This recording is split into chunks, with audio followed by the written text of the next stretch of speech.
So you had a weekend off, footballing wise, but it's been quite busy off the pitch.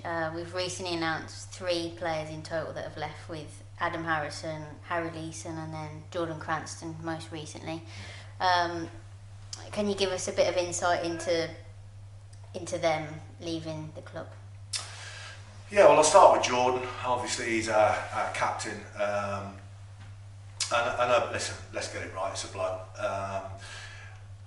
Telford put 7 days notice in last week, and Wolfie obviously informed me of that. So I obviously chat with Crano at training on Monday. Just listen, he obviously knows that we all know that the lads, they get to know these things. It's not like it's a secret and they all say, oh, I won't speak to them. So listen, it is what it is. So I said to him, listen, you know that Telford have put a 7-day in. I desperately don't want to lose you. You know, you're a captain, you're a top player at our club and in this division. So, you know, 1,000,000% I don't want you to go. And to be fair, he didn't say a lot, and but he lives in Wolverhampton. I think his kid is Telford based and all this. And in the end, you sort of get a vibe that he's probably going to go. And then he rung me yesterday and just said, listen, they've spoke to me and made me an offer, and it's sort of one he can't refuse. And there's nothing I can do about it. At the end of the day, he's a non-contract player. And as much as I say I don't want you to go, listen, we're all grown-up men. He's an experienced lad.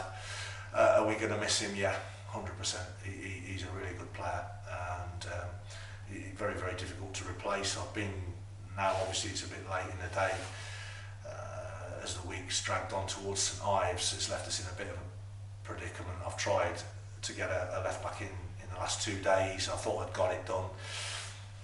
As usual, it would be a loan from a big club, but something's cropped up.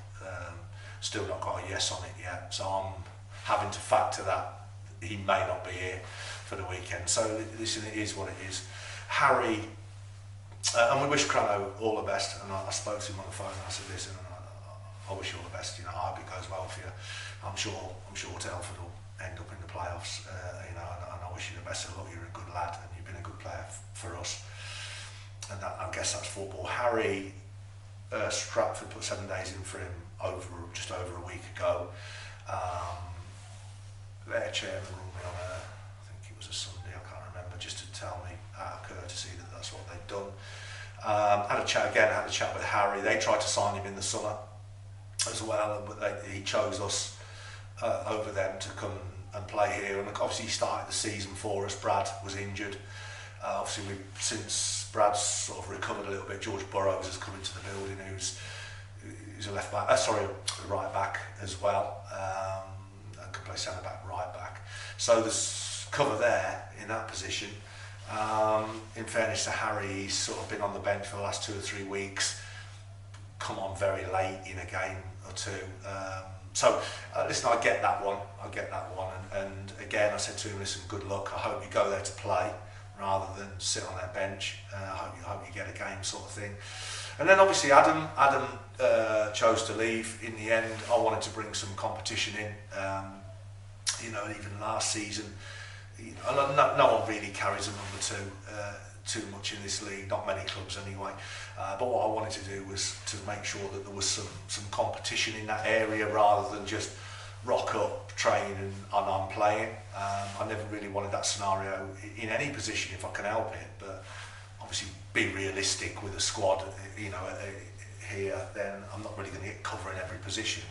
So obviously the pre-season he was on holiday a bit, so I brought the young lad in from Walsall. He missed the Bedford game where I brought, obviously we had good cover, you know, an experienced cover in that game.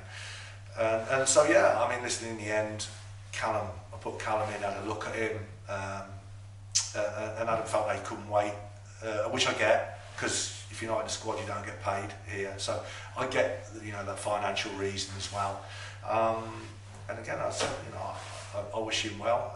And in the end, clubs and squads, if you look at any team in this league, that they evolve and people do leave and do come in.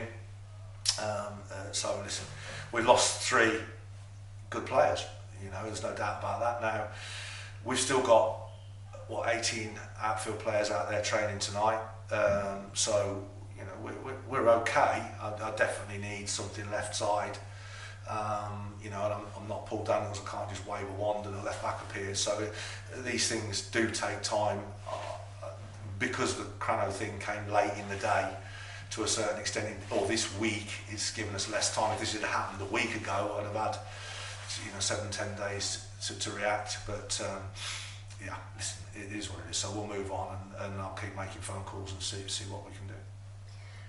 Wanted to touch on how difficult it must be from your point of view. We don't have particularly the largest budget in the league, and there's quite a few big fish around us. How difficult is it to keep those players, and obviously from when they do leave, to replace them within that same budget? Well, it is difficult, isn't it? But again, as I say, it's when you've got a group of non-contracted lads, then in the end, the vultures are swooping around, and if they've got a few more bob on the hip than you have, then they can entice you away. So listen, in the end, we've got a group of lads who've got this football club into the top 5 as we speak, with a long way to go. But they've done really well. They've done really well. It's a young group, and sometimes that reflects on if you can go out and go a load of experienced players. These boys they're on good money, and if they've got jobs as well, it's a game changer for them. The toughest thing is like when lads go, like Musa goes and people like that. Then it's replacing them in October, November, because there ain't a lot out there. Do you know what I mean? And those that are out there probably are out there for a reason. Or you're going down the young route from EFL clubs, big clubs around the Midland area, and they're sort of farming them out to get a little bit of game time in men's football. So yeah, it's like ringing contacts up at these clubs and seeing what they've got and if they're available. And yeah, listen, it's tough because you get a basis of a squad or a team that you think, yeah, we're all right, we seem to be heading in the right direction. If we could just get that and then bang, 3 going away, and you're sort of back on the ropes again. But in the end, and I'll say to the group in a bit, these boys have got us to, at the moment, top 5 after 13 games, which, they're on 22 points. That's a good return. From 13 games is a good return, and they've earned that. They've earned it. So in the end, they're doing something right.